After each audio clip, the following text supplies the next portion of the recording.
Vegas, the city of neon lights, endless nights, and clocks that serve only as decoration. People call it the entertainment capital of the world. But if you stop at the glitter, you're only seeing 50% of the truth. The real question is, do you dare step into the other 50? The dark half. The half where Vegas's history was not only written in money and lights, but in blood, crime, and secrets that were never fully told.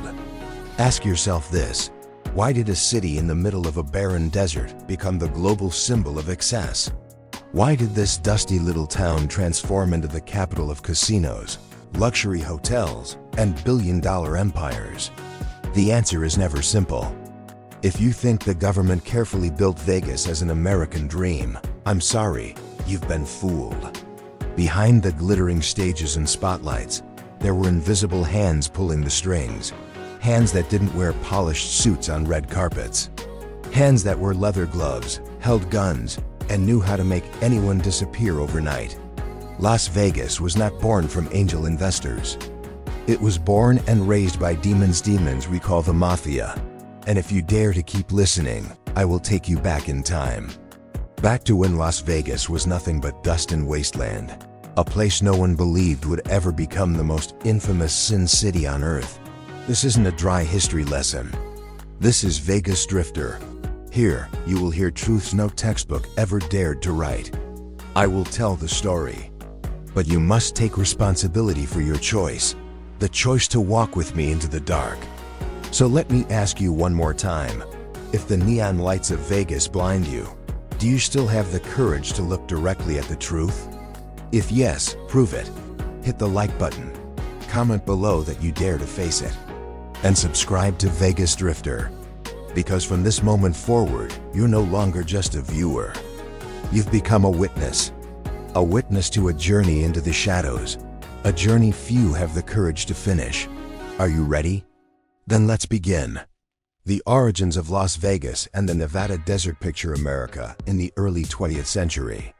Nevada was nothing more than a forgotten wasteland, dry, dusty, and empty. Land was cheap, population was thin, and hope was scarce. No one looked at this desert and thought future empire. And yet, it was precisely that emptiness that made Nevada the perfect ground for an experiment. A place where the rules could be bent. A place where ambition could be tested. A place where sins that were forbidden everywhere else could be given a stage. Then came the decision that changed everything. In 1931, Nevada legalized gambling. The country was drowning in the Great Depression, millions out of work, families starving, banks collapsing. And in the middle of this despair, Nevada made a choice that shocked the nation. Instead of banning vice, they opened the gates wide. Instead of saying no, they said, let sin be legal. That single act was the spark. From that moment, the transformation of Las Vegas began. But here's the truth. Legalization alone was not enough. The law created a doorway, but who would walk through it? Who would build the empire? Not the locals, not the government. It was the men who could smell money from miles away. The Mafia. The first flames in the desert. In the early days, Las Vegas was still just a dusty town. A few bars. A handful of makeshift gambling halls, catering to railroad workers and miners. Nothing glamorous. Nothing world-shaking. But like a tiny flame flickering in the desert wind, it began to attract attention. Adventurers came. Drifters came. Men looking for a quick game, a quick drink, or a quick escape. Still, small-time gamblers could never build a global capital. Something bigger was needed. Big money, big vision. And that's when the Mafia stepped in. They looked at Vegas and saw perfection. A legal gambling zone. Far from the watchful eyes of New York and Washington. A blank canvas where the underworld could paint its masterpiece. Hoover Dam, the foundation of Sin City. You cannot tell the story of Las Vegas without Hoover Dam. Construction began in 1931, a massive project that brought thousands of workers to the Nevada desert.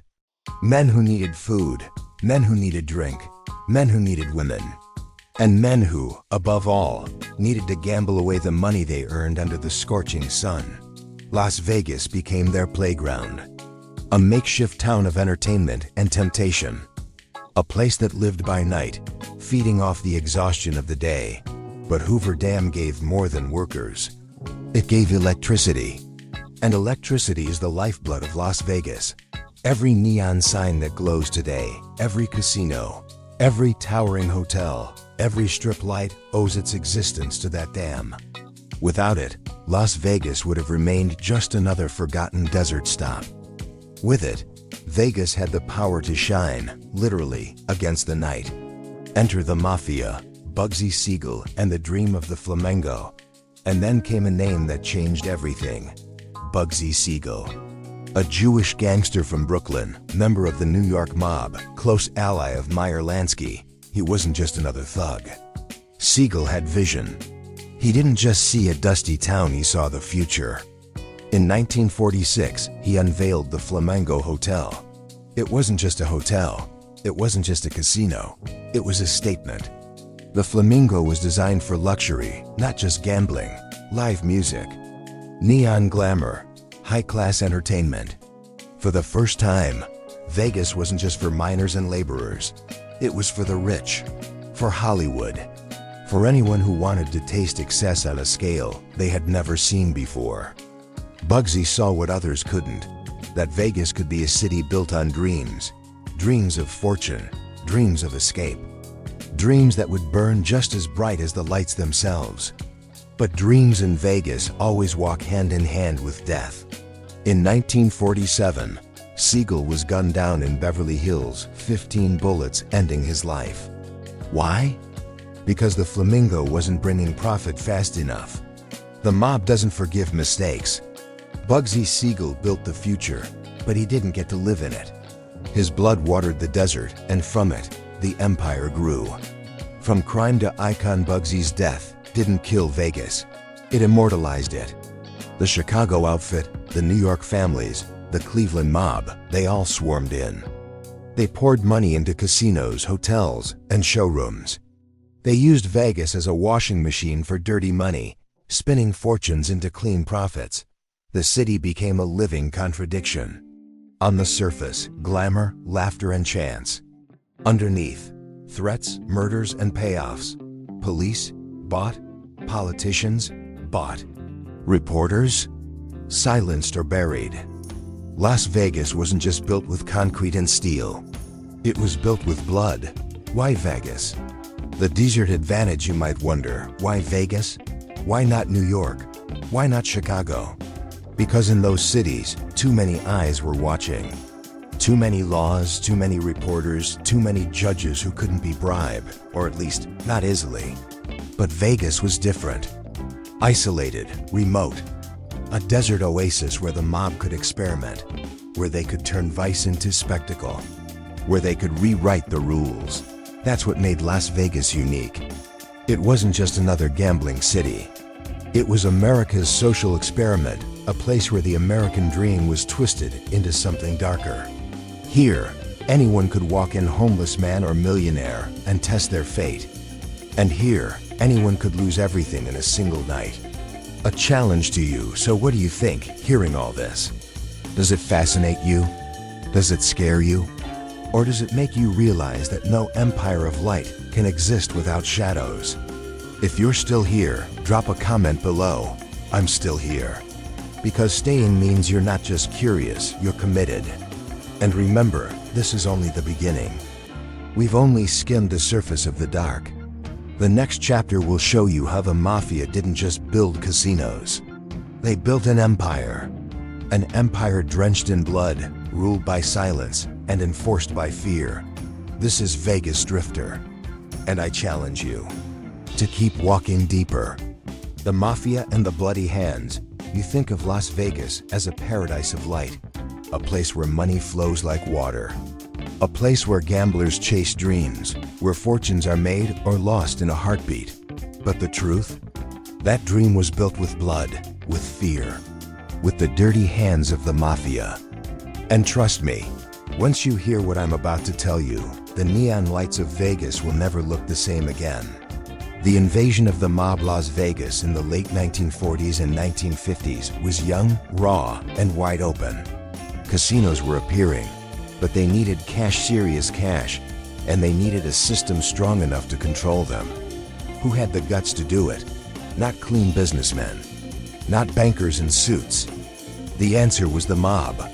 From Chicago, New York, Cleveland, and Los Angeles they came. They saw an opportunity unlike anywhere else in America: legalized gambling.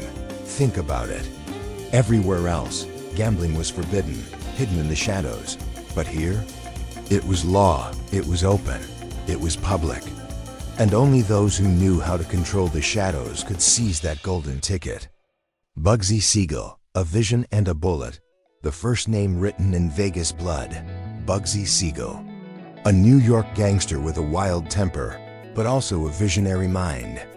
Bugsy didn't see Vegas as just a room with blackjack tables and roulette wheels. He saw a kingdom, a fantasy land where men would throw away fortunes and women would throw away rules just to live one night in a dream. In 1946, Siegel opened the Flamingo Hotel and Casino, the most luxurious casino Vegas had ever seen. But that dream came with a price: millions of mafia dollars. The project was late. The budget exploded. The opening was a disaster. And the mob doesn't forgive failure. One night in 1947, Bugsy sat in his Beverly Hills home. The windows shattered with gunfire. Bullets ripped through his body. He collapsed in a pool of blood. The message was crystal clear: betray the mob's money and you die. And yet the Flamingo survived. Under mob control, it turned profit. Siegel's dream lived on, but not for him. The art of the skim, do you know the word skim? It was the mob's masterpiece. The hidden trick of Vegas. Here's how it worked. Every casino had cash flowing in millions every week. Before the money was ever counted, before it ever reached the books, a slice was pulled out. Quietly, cleanly, directly into mob pockets. Tens of millions of dollars vanished every year, flowing back to Chicago, to Kansas City, to Milwaukee. Washington knew, but Washington couldn't touch it. Vegas wasn't just a city of lights. It was a giant money laundering machine. Fear in the desert, but money wasn't enough to keep control.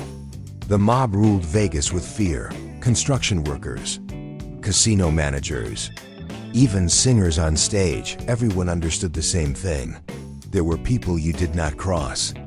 Frank "Lefty" Rosenthal was one of the mob's masterminds, running casinos with the precision of a mathematician.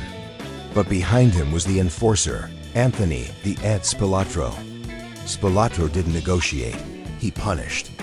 Anyone who skimmed from the skim, anyone who talked too much to police, anyone who thought they could defy the mob, Spilatro handled them.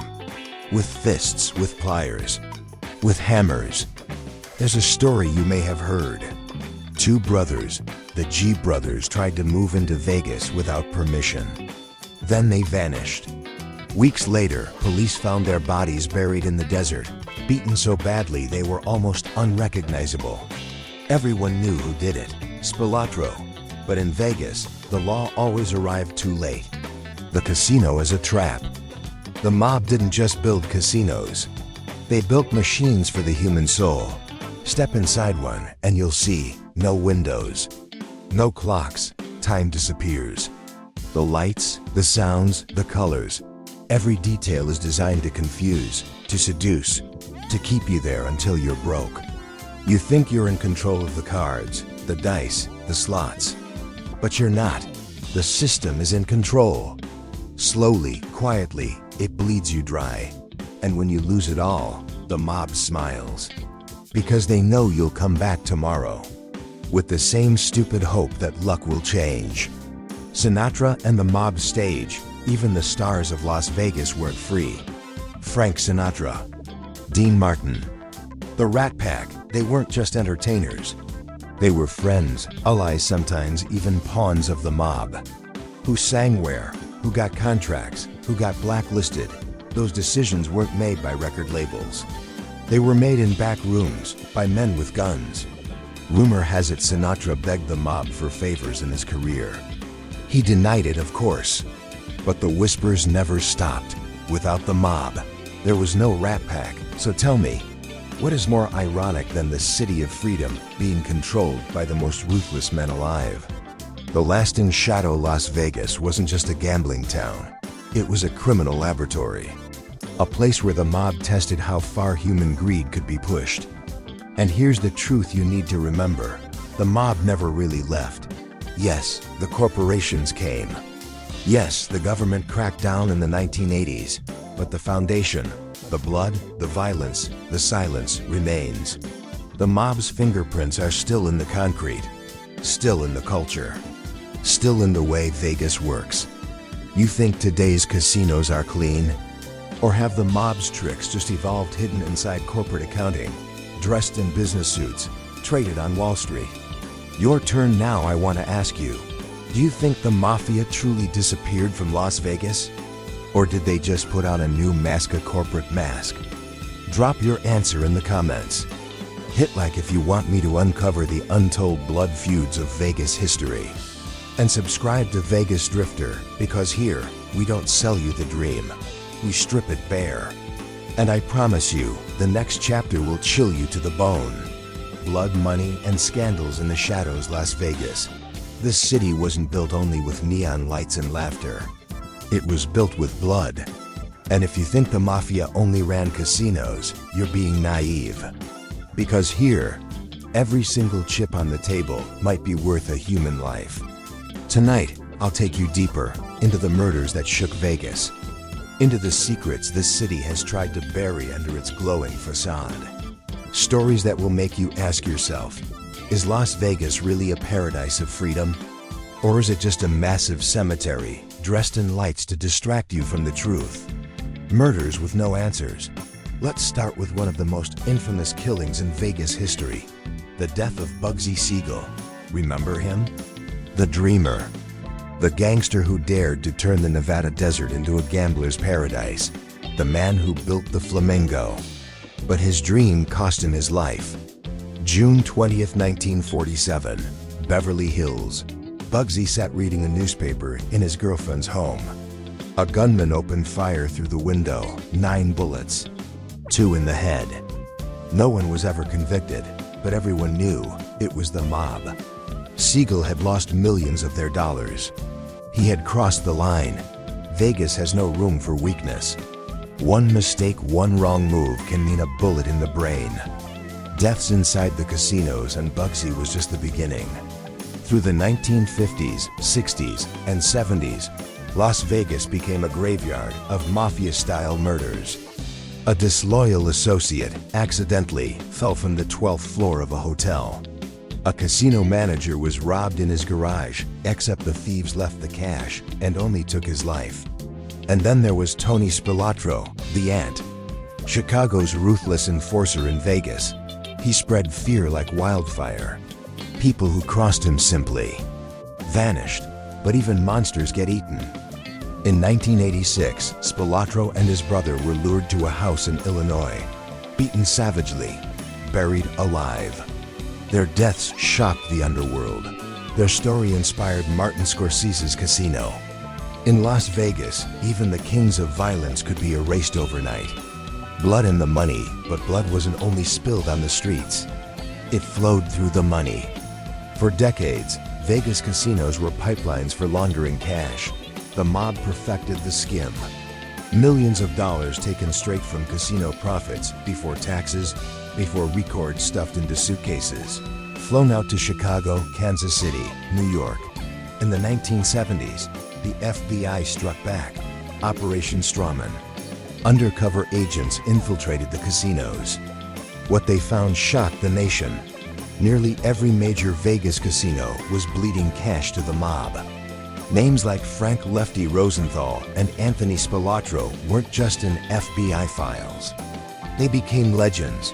They became symbols of how Vegas was truly run. But here's the twist: when the FBI began to crush the mafia, a new kind of predator stepped in. Corporations, CEOs, financial giants. And you know what happens when money and power join forces? The truth gets buried deeper than any body in the desert. The disappearances Las Vegas also became famous for something else. People who disappeared. Most were mob tradition, a debt unpaid, a betrayal punished, but some cases remain mysteries even today. Take Jimmy Hoffa. The Teamsters union boss vanished in 1975. Officially, he disappeared in Michigan. But many believe his body, or what was left of it, was tied to Las Vegas. After all, it was Teamster money that helped build the casinos in the first place. Hoffa's body was never found. His death is still one of America's greatest unsolved mysteries. Now ask yourself, how many nameless people, dealers, hustlers, gangsters are buried somewhere in the Nevada desert? The next time you drive past the Strip and stare out into that endless sand, do you really believe there aren't bones under it? Silence as a system. Here's the most chilling part. Most of these crimes were never solved. Many weren't even investigated. Why? Because silence was the system. Cops were bribed. Judges were threatened. Witnesses vanished. Vegas survived because people looked away. They knew, but they chose not to speak. And that silence is why the ghosts of those crimes still wander the streets of the city. A challenge from the Vegas drifter. Maybe you're thinking, that was the past. Vegas is different now. But I challenge you to look closer. Read the scandals of today: money laundering, billion-dollar corporations hiding shady deals, political power bending to casino magnates. Vegas hasn't changed. It just changed costumes. From mafia dons in black suits to CEOs in Armani. From gangsters with Tommy guns to corporations traded on Wall Street. The foundation? Still the same: blood and money. So now I turn to you. Do you believe Las Vegas has escaped the shadows? Or do you think it's still living in a more sophisticated version of hell? Leave your answer in the comments.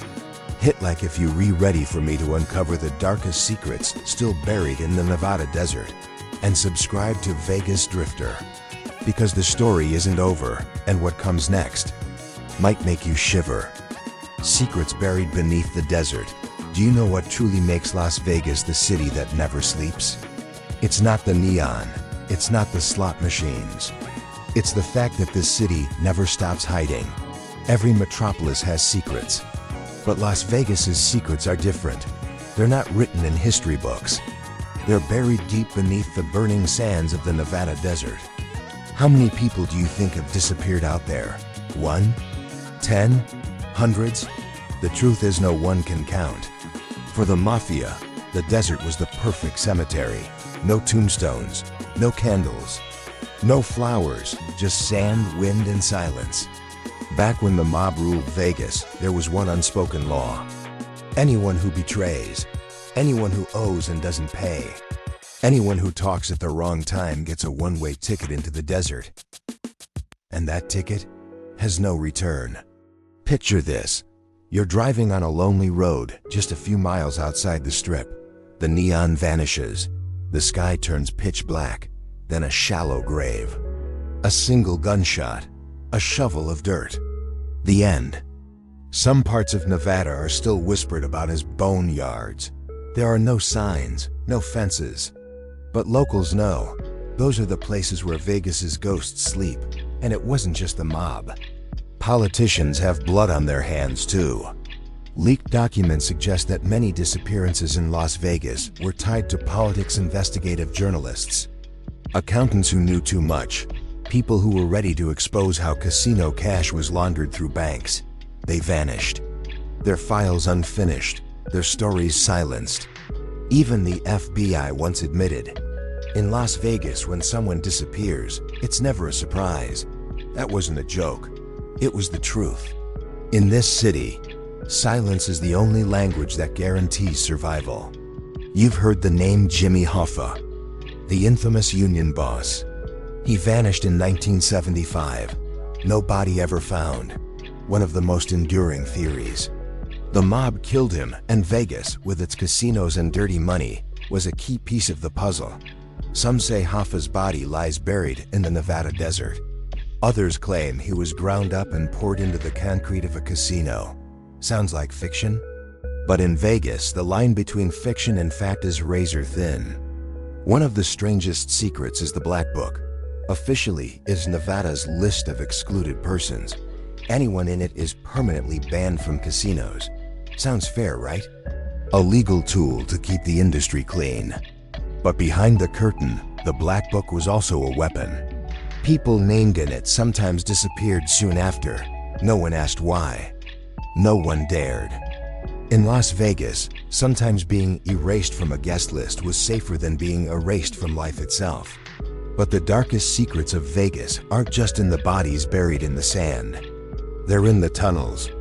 Beneath Las Vegas lies a labyrinth of flood channels, built to control rain that rarely falls. Today, hundreds of homeless people live there, in the shadows. Among rats, forgotten. Just meters below the neon glow, yet trapped in another world entirely. Locals call them the Mole People. And there are whispers. The mob once used these tunnels to stash weapons, money, and maybe even bodies. Who can prove it? No cameras, no witnesses. Just darkness. But there's still another layer of secrets. From the air, Vegas looks like a glowing island, surrounded by endless desert. But beneath that desert lie thousands of toxic waste barrels, shredded documents, broken weapons, and abandoned military experiments. Don't forget Nevada was once America's nuclear playground. Dozens of atomic bombs were detonated in the desert. Fallout drifted across Las Vegas. The casinos stayed open. The lights never dimmed. Do you think tourists wanted to hear they were drinking cocktails next to radioactive soil? So let me ask you this. If every buried secret were dug up, every bone, every file, every barrel, would Las Vegas survive? Or would the neon flicker out, exposing the giant graveyard beneath? Vegas thrives because it turns truth into illusion. But every illusion breaks. And maybe you, the one listening right now, will be the one brave enough to ask, how many secrets are still buried beneath the Nevada desert? Before you answer, remember this. Every like, every comment, every subscription to Vegas Drifter is your way of saying these secrets should not stay buried. Or you can close this video, walk away. Let Las Vegas remain nothing more than a glittering dream. But I don't think that's who you are. Not if you've made it this far. You want the truth. And the truth is never easy to swallow. The paradox of light and darkness. There's a paradox at the heart of Las Vegas. This city was born from the shadows. It grew in blood, in money, in deals whispered behind closed doors. And yet today, it stands as the brightest symbol of light, freedom, and human indulgence. Do you see the irony? A city built on bones that became a cathedral of pleasure. A shrine to the American dream. A place people call absolute freedom. But here's the question. Has Las Vegas truly escaped its darkness? Or is that darkness still here, cleverly hidden under the neon, waiting for its moment to return? From the mob to the corporations, in the 1980s, the mafia began to lose its grip. The gunmen in the shadows faded. The bodies in Cadillac trunks became fewer, at least on the surface. That's when corporations stepped in. Publicly traded companies, Wall Street investors, financial giants. The mob retreated. But the shadows didn't vanish. They simply changed shape. Instead of mob bosses in striped suits, you had CEOs in tailored Armani, backed by lawyers and PR firms. Instead of threats with a gun, came contracts, stocks, and boardroom deals. Instead of laundering money through backroom casinos, entire industries were funneled into investment funds, turning Las Vegas into a legal monster. Do you see the trick? The mafia ruled with fear. Corporations rule with trust. And sometimes, trust is more dangerous than fear. The labyrinth of Vegas, but through it all, one thing never changed. Las Vegas has always been a test. It's a desert, a maze. Here, you can become a billionaire in a single night, or lose everything in a single hand. So I ask you, would you dare test your luck? Or do you already know the truth that the game is designed against you? And if so, why do people still come? Why does Las Vegas not just survive but thrive despite its bloody history? Because Vegas is more than a city. It's a mirror.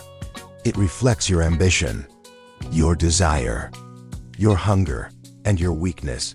Vegas doesn't change. You change when you stand before it.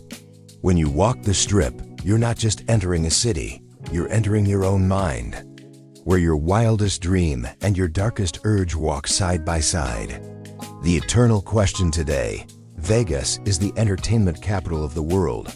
Tens of millions of tourists, billions of dollars, extravagant shows, palatial hotels, glittering casinos. But in the shadows, questions remain. How many disappearances were never solved? How many bodies lie buried under the concrete highways leading out of town?